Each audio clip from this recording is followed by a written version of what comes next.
Assalomu alaykum. Qayt ko'rishganligimdan intayin xushalman. Bugun sizlarga olib kelgan darsligim mana bunda.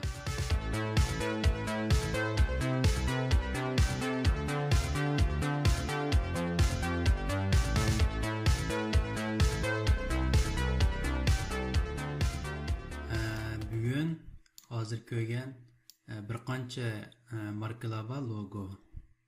Shularning unumini ishlab chiqamiz. Masalan, bu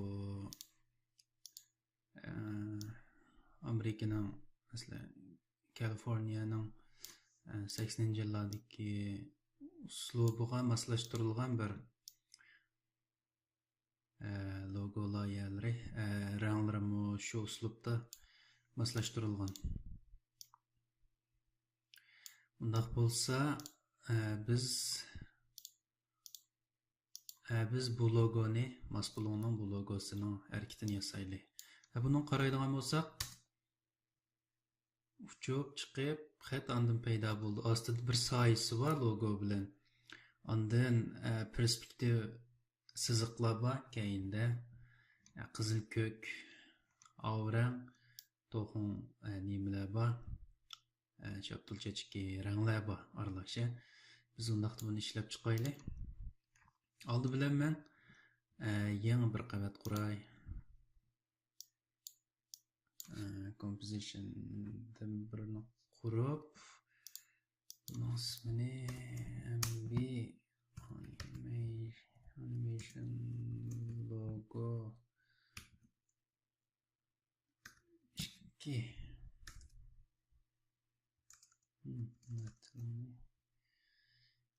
2 deb qo'ydim. HTTP 720 piksel qildim. Vaqtini 10 sekund qilay logoni. Sekund 25. Okey. Yangi maydondan birini qurdim. Birinchi qadamda men logoning qilipini yasab olay. Chunki biz o logoni o'rniga har xil logoni almashtirib ishilta olishimiz kerakda endi. Masalan, shu Masbulonning logosini o'rniga boshqa markalarni ishilta olishimiz kerakda. Masalan, buningdek degandek. Undaq bo'lsa, men yana bir bu compositionning nomini MB logo deb qo'yib olay. Oxiri komp deb yozib buning cho'nglig'ini 600 qilayin. Chasolatda qildim. Bo'lgandan keyin yangi bir kompdan birisi qurildi-da. Endi biz buningga o'zimiz tayyorlab olgan logoni kiraylik. Men o'zim yasagan logodan buni kirdim. Mana kirdim. Masbulonning logosini kirdim. Men bu yasaganni kirmay asli resim oldidagi monologoni kiray. Buni kichiklatdim. Shift knopkasini bosib turib kichiklatdim. Hamma tarafini o'xshash holatda.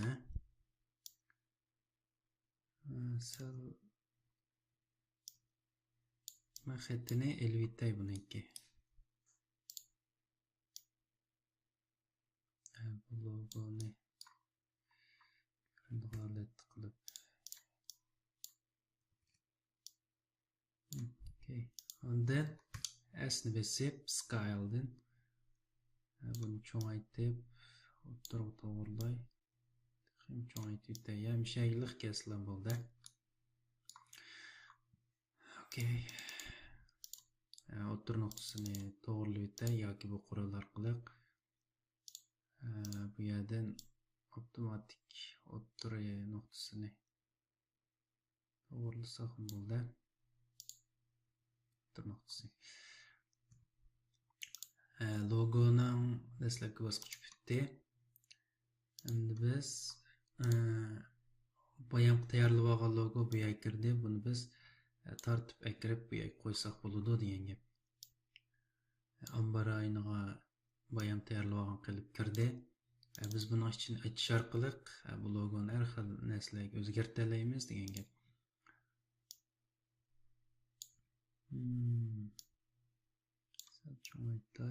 Buni ustiga qo'ydim. Ustiga qo'ygandan keyin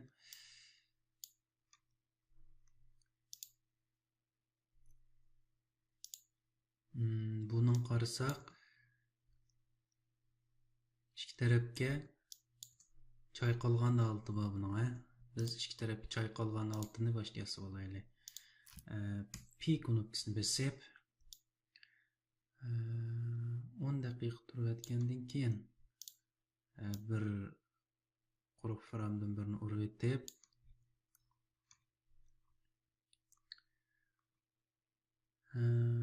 boshda bu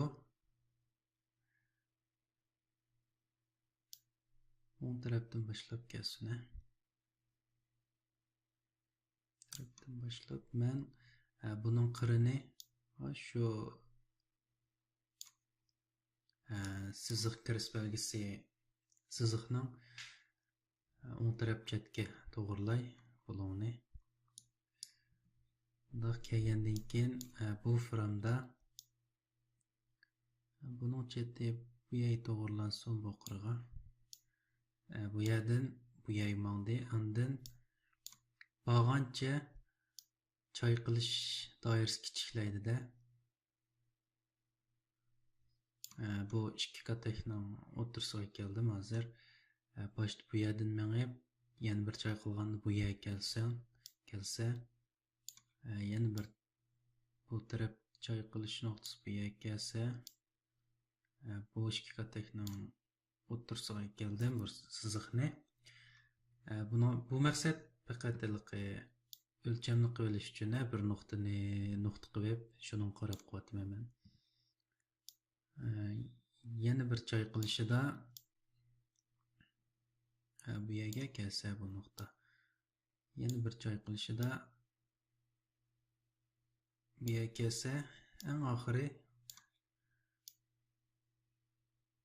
asli o'rniga kelsa o'ttirga. Endi qaraylik.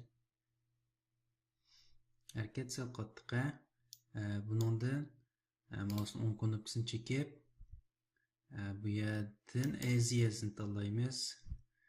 Tanlab bersak, harakat sal qilindi. Eng oxiriga kelganda butun fram tanlab, eng oxiriga kelganda ostilab, oxirgi fram harakat ostilab to'xtasin.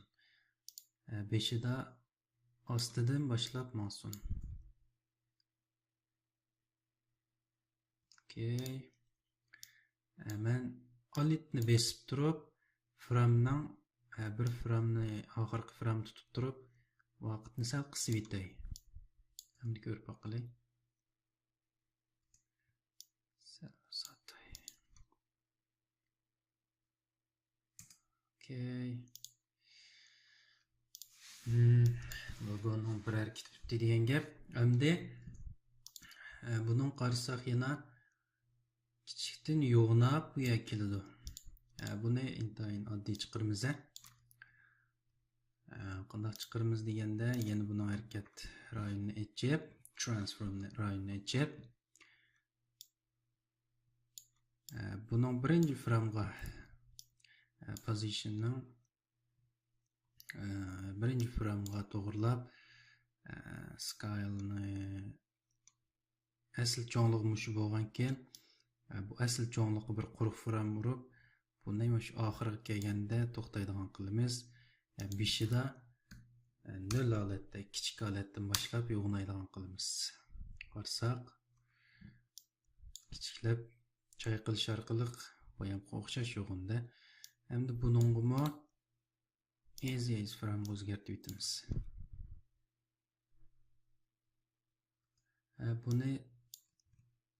Bunun vaqtini misal qısıb etəyim. Bu yerga kelgan to'xtasin.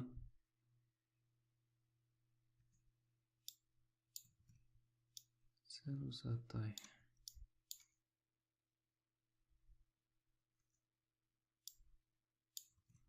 Alitni besib turib, alitni unutib qolmaylik. Saqlab olsin.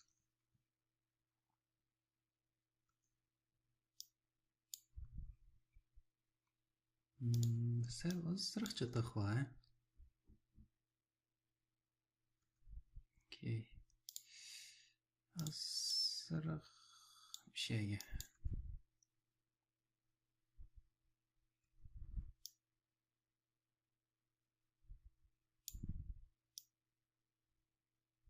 Şeyga kelsin.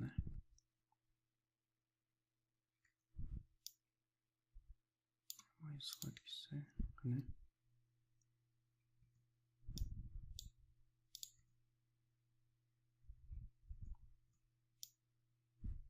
4 sekundga n besib doirani mushaga chiqib ketay.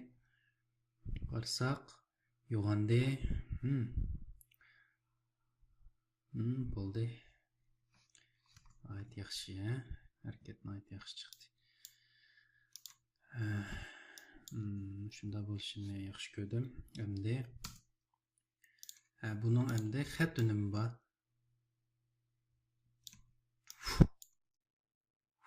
Qaplam chiqqan, buning endi xatdan birini yozay. Xatdan birini yozay.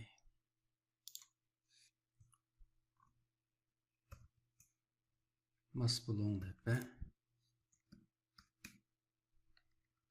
Çoğun әріп bo'yicha mas bulun.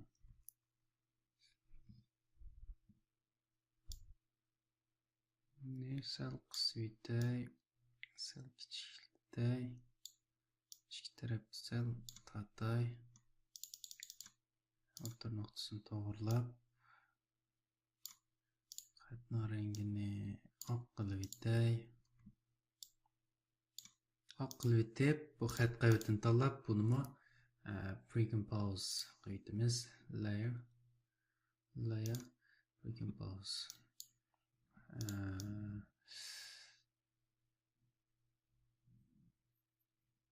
Mas bulun ismini text qo'yday. Text count. Assaq bu text ayrim bir qilib bo'lib, ya'ni ayrim bir maydonning chekkarda buni xohlagancha o'zgartiramiz. Buni maydonning cho'ng kichikligini shu xatga moslashtirib kichiklaytay.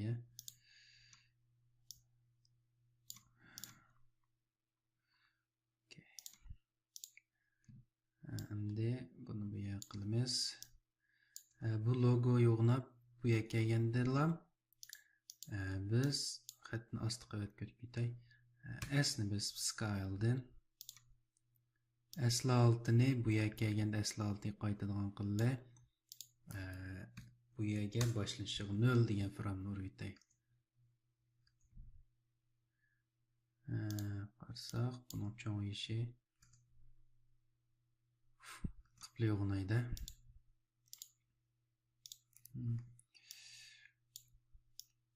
Biz buni easy qilib etamiz.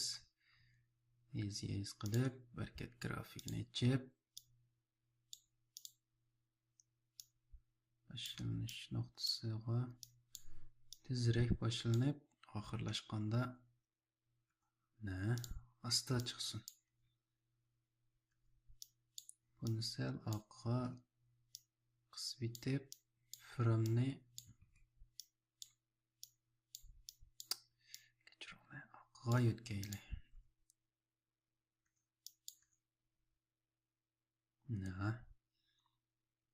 Endi eng oxirgi bir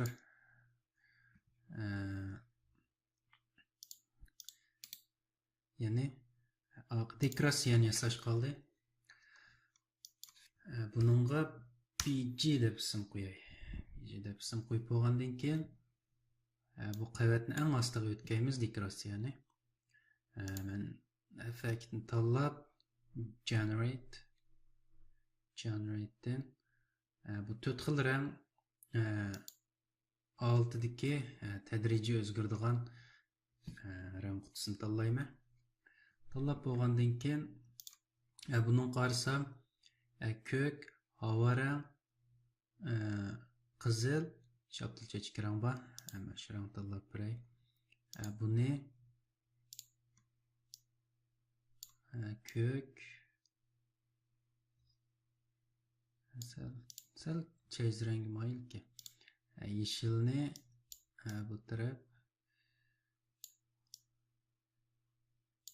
qizil bu taraf, havo rang bu taraf, shaptilcha ichki rang degandek. Okay.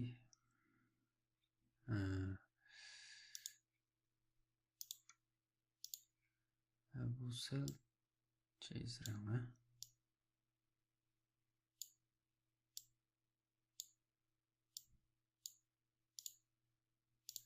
Rambek iniq bo'lib ketdi. Misal tushirgitay.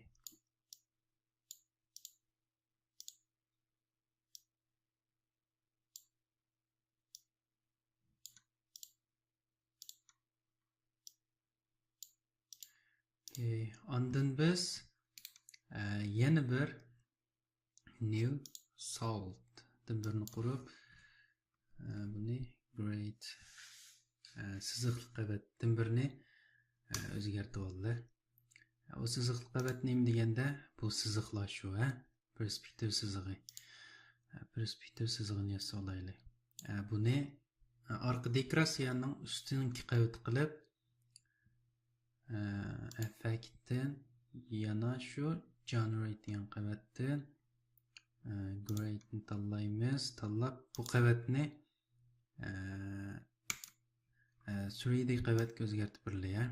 3D qavatga o'zgartib berib, 3 o'lchamli qavatga buni aylantirish knopkasidan shift knopkasini bosib turib tuz olatga, tik olatga ekilli, ondan ziyoqqa nisbatan yo'tkab, ostinqi taylik qilili. Ondan chat nuqtasini tutib turib, buning intayin yiroqqa bir holatda tashlaylik. Ondan y o'qqa nisbatan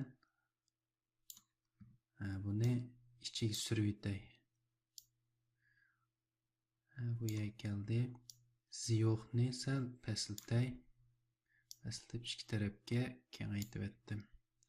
Ondan qavatni siziqning inchiklik tomlig'ini 2 qilib sal inchik qilay. Ondan siziqlarni sal zish qilay. Okay. Qildim. Ondan bu qavatni edit duplicate ni bosib duplicate ko'paytib olma. Ko'paytib olgandan keyin aylantirish qurolidan yana birini shift ni bosib tik holatda aylantirib olaman. Buni ziyoqqa nisbatan ichiga tortib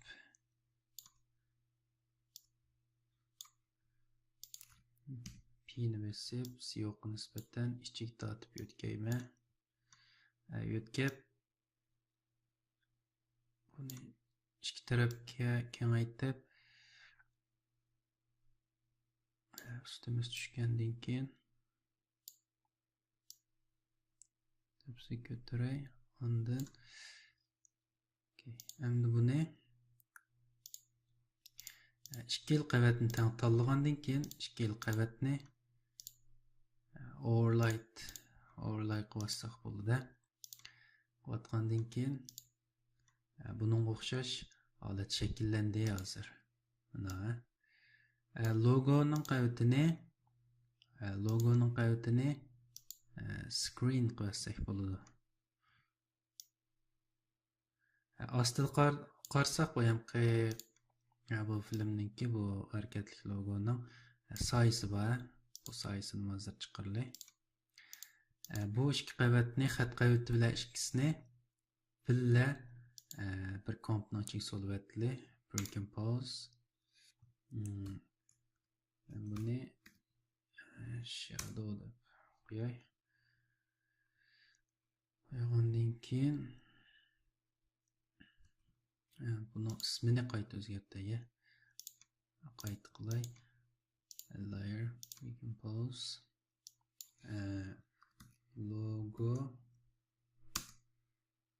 Logo text deb qo'yay. Bu qavatni tanlab edit duplicate ni besib ko'paytirib olamiz. Asli qavatning ismini soya shadow qo'yay.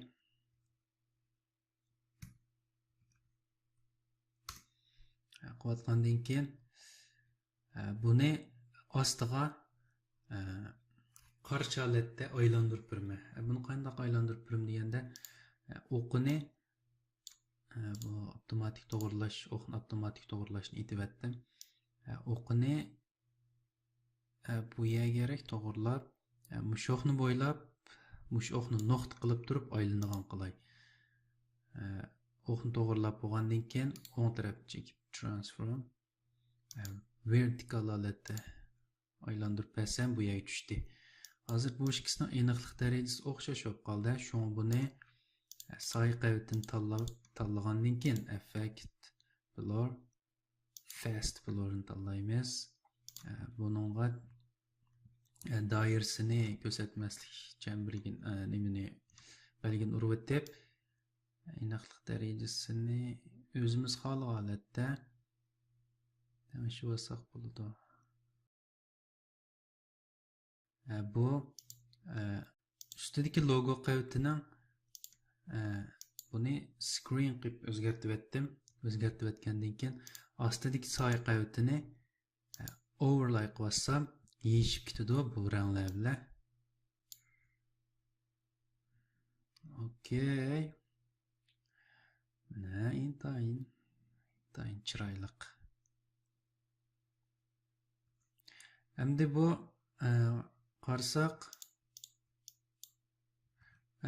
qarsak bu siziqlar sal aniqligi yuqori.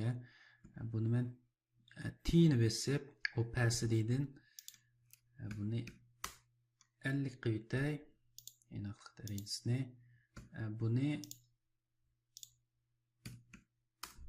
70 buni 50 qilib qilayotgandan keyin nihoyat yaxshi bir logo bitib chiqdi degan gap, harakatli logo. Buning o'rniga biz boshqa holatdagi logolarni qo'ysak ham bo'ldi. Masalan, men qo'yib sinab beray. Hozir bu qilib pop yasilib bo'ldi-da endi. Men logo va text qavatini tanlab ochaman. Echib bu logo qavatini qo'sh chekib ochgandan keyin logo qavat ochildi. Endi men ambar rayonidan o'zim tayyorlab olgan bir logoni akiray. Masalan, logo element deydi. Buningdan bu logoni tortib bilan bu yerga akirdim. Akirgandan keyin ostidagi bilgan logoning ko'zini itib etaman. Ko'zini itib etgandan keyin qarsak bu logo bu yerga bunday bo'lib o'zgardi degan gap. Buning screen deganni normal qilsam o'zining rangi chiqadi degan gap. Overlay add qilsam yo'riq chiqadi degan gap. Ostidagi soyasini add qilay. Mana logoni shuni o'rniga almashtirib bersaklar bo'ldi. Yana o'xshash usulda shu bu xat qavati bor. Logo text xat qavatini tanlab tekstni biz piramida deb o'zgartirib etib buni xatni o'ttirib o'tkazib beray. Ondan olsak bu piramida o'zgardi ya. Bu yerga qilib xatni sal kichik qilay. Soyimi o'xshash holatda o'zgardi degan gap. Biz faqat bosh elementini, ana elementini yasab olgandan keyin qolgan elementlar, bala elementlari uning ergishib yo'tkildi degan gap. Bala element degan nima deganda, boshda biz yasab olgani ana element, shu ana elementni ko'paytib chiqarganimiz, ya'ni men soy qavatini ko'paytib chiqardimda boya. Bu bala element deb atadim. Bular ana elementga qarata o'zgardi. Chunki ana element shu markaziy nuqtasi shu logo. Ya'ni manbai shu bo'lgandan keyin manba nima bo'lsa bu shuni o'zgardi degan gap. Undaq bo'lsa bugungi darsligimiz shuning bilan oxirlashdi. Yana intayin nadir bo'lgan alaydunim har xil qiziqarli darsliklar, video darsliklari sizlarning huzuringlarda bo'ldi. Undaq bo'lsa diqqatinglar keyingi nadir darsligimizda bo'lsin. Xayr xo'sh.